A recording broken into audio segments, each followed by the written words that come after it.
orang kan nggak mungkin korupsi kalau dia nggak punya jabatan. Kemenaker ini ya, ini kan dia adalah Kementerian Bahasa. Kalau bisa dipersulit, kenapa dipermudah, ya kan? Kalau bisa bayar lebih mahal, kenapa murah? Ya, kalau udah OTT itu nggak bisa berkelit. Kalau buktinya langsung ya? Buktinya langsung. Istilah bahasa kita ketangkep basah.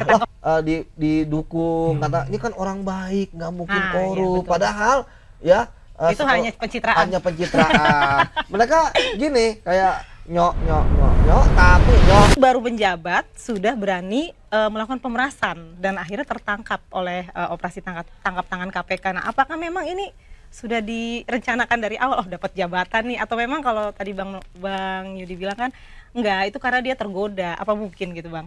Ya jadi gini, orang kan nggak mungkin korupsi kalau dia nggak punya jabatan. Betul. Ya, jadi ketika dia punya jabatan, turunlah apa yang dinamakan dengan kewenangan. Betul. Dalam hal ini kita tahu bahwa sebenarnya di Kemenaker ini ya, ini kan dia adalah Kementerian Bahasa. Wih, bahasanya ya, bahasa. Bahasa bukan di air ya. Ya, bahasa itu kan dari kedinginan terus dong bahasa. Itulah. Pertama dari sisi anggaran yang besar, yang kedua dari sisi proyek-proyeknya, dan yang terakhir perizinan. Karena perizinan ini kan rawan untuk disalahgunakan untuk orang membayar lebih. Baik karena sistem yang dibuat rumit, kalau bisa dipersulit kenapa dipermudah, ya kan? Kalau bisa bayar lebih mahal, kenapa murah? Ya, kalau bisa bayar kenapa harus gratis? Betul. Ya kan? Nah, itulah kemudian yang terjadi. Dan memang kita tahu bahwa dari barang-barang, ya kan, mobil-mobil mewah, kemudian juga uang yang sebagainya, kan KPK menemukan 81 miliar ya. Betul. Artinya tentu ini kan sebuah jumlah yang sangat banyak. Dan sebenarnya kan kalau dari rekam jejaknya Bang Noel ini kan sebenarnya kayak seperti tokoh anti korupsi ya. Nah, itu selalu dia. berbicara tentang korupsi. Bahkan sebelum ketangkap ini kan bicara hukuman. Iya, sebelum bicara ini kan ketangkap ini kan dia bicara tentang hukuman mati. Nah, itu dia. dia. Iya kan? Akhirnya dia yang diuji coba enggak? Iya.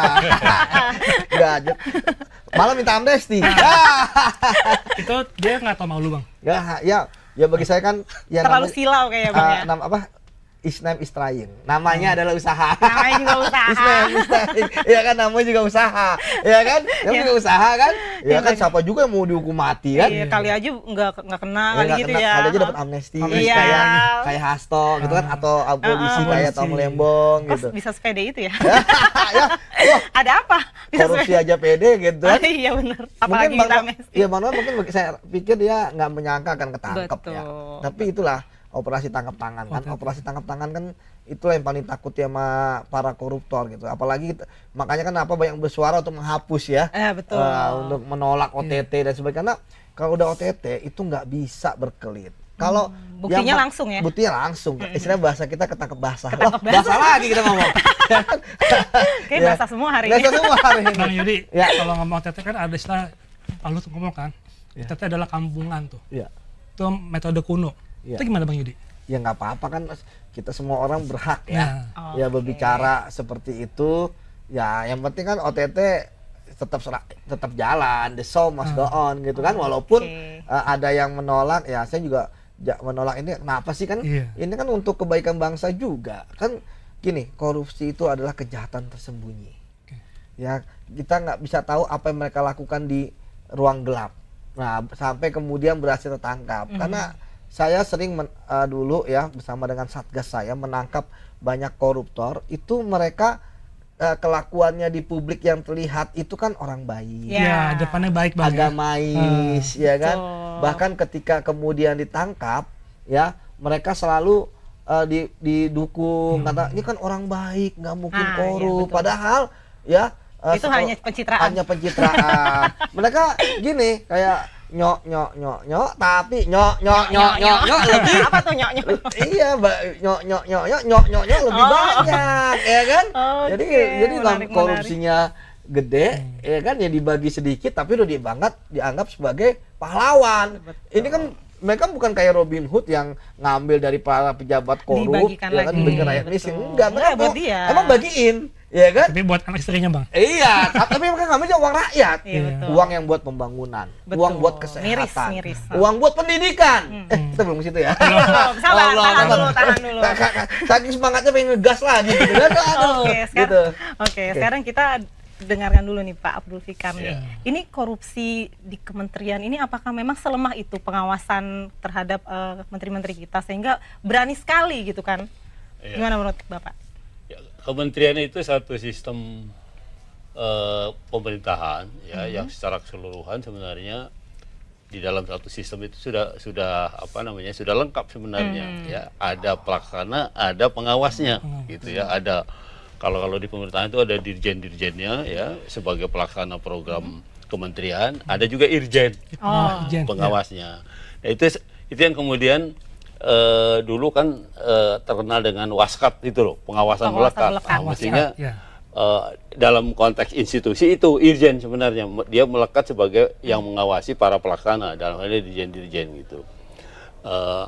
Kalau dalam pribadi ya dirinya mengawasi dirinya gitu kan. Tapi itu kan mustahil gitu ya. Mustahil bin mustahil gitu. Nah, yang perlu diperkuat menurut saya selain sistem mungkin sudah agak sempurna, nggak sempurna lah, mau saya udah lengkap ya? Gitu ya. Tetapi namanya juga manusia. Betul. Gitu. Hilaf Bang ya. Bisa hilaf, bisa ngakali kan gitu kan. Sistem itu kan juga buatan manusia gitu. Betul, karena itu kemudian pasti ada celah-celah yang diketahui oleh pemain di dalam sistem itu sendiri yang umpamanya bisa dia menggunakan kesempatan untuk kepentingannya sendiri. Nah, itu yang terjadi. Nah, karena itu sebenarnya membangun gerakan anti korupsi di samping sistemnya gitu ya, tapi juga pada orangnya sebenarnya kan gitu ya kan. Pribadinya Bang ya. Pada pribadinya gitu. Jadi di samping struktur sistem yang sedemikian rupa yang di mana pengawasan menjadi bagian dari pelaksanaan pekerjaan gitu ya, tapi juga kembali kepada manusianya. Kalau manusianya tidak tergoda gitu ya, kan dua-duanya pengawas maupun pelaksana bisa juga menjadi pelaku kan begitu kan. Nah, itu.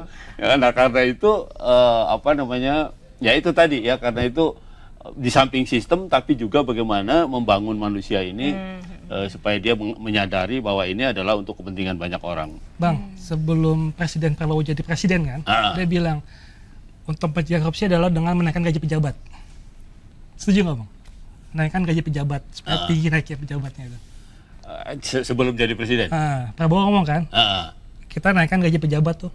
Nah, itu gimana Bang? Efektif nggak tuh Bang? Ternyata tetap aja pada main-main juga Bang situ kan, pada korupsi juga kan situ. Iya, karena gini, presiden atau pejabat gitu ya kan dua-duanya melekat kekuasaannya gitu loh. Kan sebenarnya kan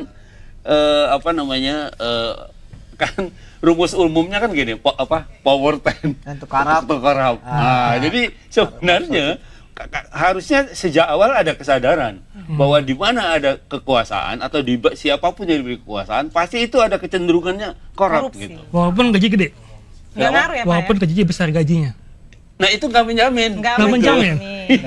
Itu salah satu upaya memberi gaji besar gitu supaya orang tidak korup. Tapi namanya manusia kan, selalu cari kelebihan gitu, selalu cari kesempatan dan memanfaatkan itu gitu. Termasuk kecuali mungkin berkali-kali pun ya. Kecuali mungkin tokoh agama pun nggak menjamin. Nggak menjamin. Iya kan? Menteri agama berapa kali ditanya? Itu agak sulit gitu. Jadi kembali kepada pribadinya sebenarnya.